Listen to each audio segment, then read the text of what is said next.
no one is going to suspect that it could be us that's pulling this off.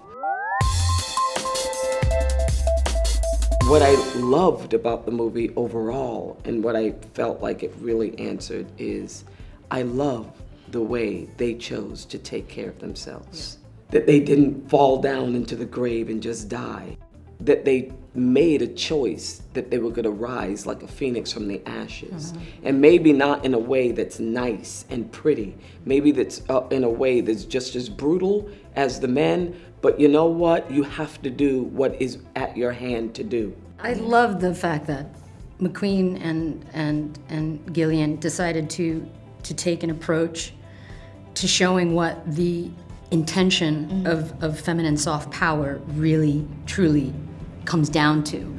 And if you look at what drives women in lower income communities, it's the survival of the species, really. Absolutely. I just thought that it was a film that spoke to the zeitgeist for everything that Michelle said, which is poverty, which is, you know, people, you have 46 million people in this country who live on or below the poverty line.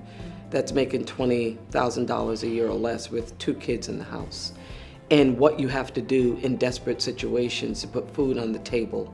Audiences are probably very used to seeing women in situations where they're having slumber parties, or it's a comedy because it's a way of probably not taking us seriously, not seeing us kind of sort of tap into our chutzpah per se. But I think that's the whole point of the movie. I think women, we have a lot in us. A lot in us that probably would be considered testosterone, but is actually progesterone. That female power is one that is oftentimes not seen on screen in this way.